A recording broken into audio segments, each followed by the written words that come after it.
Hamra es una persona reconocida a nivel mundial, autor de muchos libros, pionero cuando hablamos de cirugía plástica facial y sus diferentes técnicas. Él fue el que introdujo de Europa a Estados Unidos técnicas de rejuvenecimiento facial cuando hablamos de suspensión con SMAS. El doctor Hamra además hizo evolución y publicó este trabajo en los 80s. Además ha seguido incursiones en una persona curiosa, inventora, y ha seguido evolucionando esta técnica de cirugía plástica facial. Es una de las personas que hay que darle crédito cuando hablamos de la parte de los ojos. ¿Sí? Ayudó mucho en entender y en mejorar esta parte de la unión entre el ojo y la mejilla para que sea de una manera natural y que regrese el contorno de la juventud. Entonces es una persona a la cual le debemos mucho de la cirugía facial de hoy en día y es un honor tenerlo aquí. Well, Chris, I've been around a long time, 40 years when I started. So when I began, I went from the most simple facial rejuvenation there has been. That started in 1916. And for about 30 years or 40 years, it was a very simple procedure called a skin lift. So when I trained in New York, that's what everyone did. And I was lucky to have been exposed in 1973 to a newer technique for the first time, a deeper technique, if you will, from Sweden. And a man by the name of Skog. And so in the last 40 years, I basically have been around for all the new advances, and I've been involved in developing some of them, which has been very exciting. And as time goes by, it is becoming, starting off with the simple procedures and going into some of the parts of the face that were never seen before or operated on. I was able to slowly develop adding to the face the parts of the anatomy of the face that people hadn't done before. So the so-called SMAS was early 1970s. My contributions was first to move the fat of the cheek, and then the first to move the muscle of the eye, and then the first to preserve all the fat of the eyelid. So this has been a consistent, in my case, the operation's gotten bigger and bigger and better. So today there's always the question is smaller better or is bigger better? And of course for people like me who do a big procedure, obviously bigger is better. Whether you're building a house or a car or a suit, normally anything more complete will normally obviously be more harmonious, as we say, there's a harmony. But realistically, in this newer era of worldwide economy and so forth, the bigger procedures cost more and so forth. So I understand that. So there's always a place for a lot of things. The question is bigger better? Or is this procedure I'm doing better? I think so. Or I do it every day. I wouldn't be, if I didn't want it, I wouldn't do it. But I do it because I've been around for a while. But young surgeons are going to have a harder time because this is a different era and there's a lot of competition. So that's why it's the same thing with most things we do. Noses, breast. The nose procedure today is bigger. I do all the big noses. The breast procedures are wonderful. They're complete. You don't leave anything out. The new body contouring that came from France and from Brazil are fantastic, and they're big. So those operations you need to do a lot. The face, traditionally you can do less, and there's nothing wrong with that. But I'm a big believer in a complete look. Well, the interesting thing is, in plastic surgery for the last 20 years, there appeared to be some technology that was going to make a difference.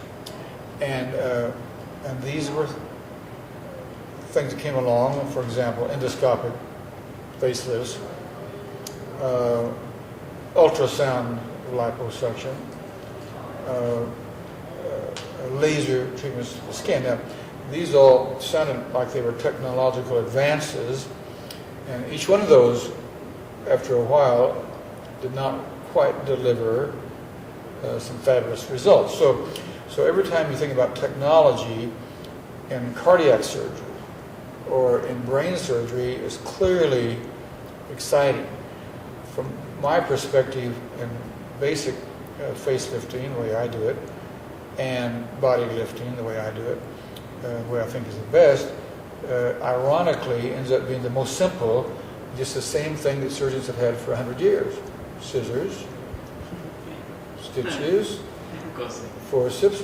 So it ends up being, we like technology, and the public likes technology, and the public likes the word laser, and they love the word endoscopic, and they love these terms, but usually every time anything that comes along that sounds like it's going to be too good to be true, it's too good to be true. Or more ethical. I think here's the problem, basically, as you look at it realistically. Medicine in general, all over the world, has always been a great calling, and we all went to medical school to help people, and that's just basic medicine. So in general, medicine has some very people who are just wonderful, and they could have been priests, they could have been whatever, but they became physicians. The problem has been the minute money is introduced into the situation, and one can gain a lot of money in this, because all over the world, it's outside of insurance, it's outside of public hospitals. It's like going to the department store and buying makeup or buying couture. So the problem is that when money comes into a puzzle of medicine, it is not quite the same ethical nature. For example, a plastic surgeon who may do everything can do a breast reconstruction at 8 o'clock in the morning on cancer patients. And then at 2 in the afternoon, a cosmetic procedure that for the breast reconstruction or the tendon graft for the finger, he has to do the best he can do. But the cosmetic procedure may be not the best he can do, or it may not be what is ultimately a very good procedure. So there's not quite, the reconstructive surgeon is still like a good physician. He has to do the best.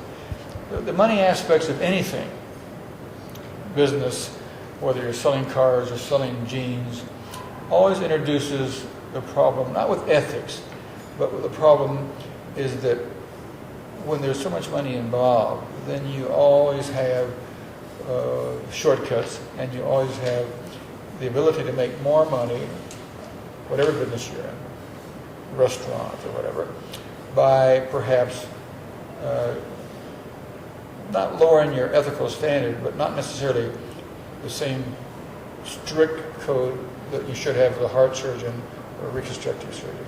So I do think ethically we are worried a lot, because around the world, young surgeons, old surgeons who have families and children and all these things are being forced to be creative. And when you're creative and you have children to feed and all that, you may do things that are not quite as the same as if you're in a perfect world.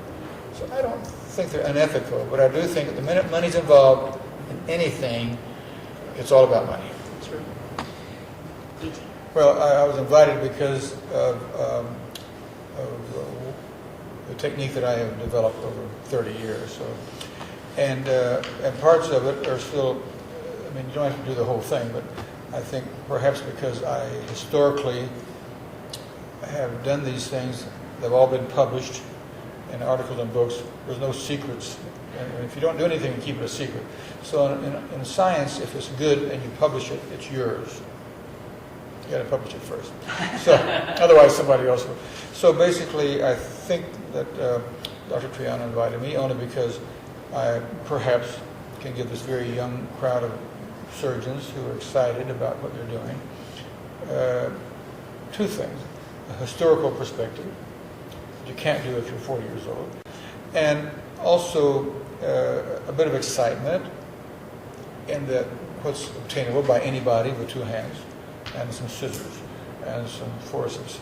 That the goal for them is not to go out and do it tomorrow. The goal for them is to see the end point or what's obtainable, and then in their career, and for a facelift it's easy to say young and old. It's not like what kind of nose you want or what kind of dress you want. So there is an end point to the face to be young. We know what it is because you had it when you were young. So the young surgeons out there, this audience, could well be, in 15 to 20 years, with knowing the end point, knowing where they need to be, come up with a 1-hour procedure. It'll be fantastic because there's no question that we set a certain standard. We know where we're going, but it's got to be the young and the bright minds who come along who can somehow do this. There was a great man by the name of Bill Gates who discovered Microsoft. And yet, a few years ago, some young kids, 21 years old, discovered Google. So the whole theory here is that you need to understand that it's a constant change in medicine and science and politics and everything. And you can't just stand still. You've got to go. And the secret's with the young.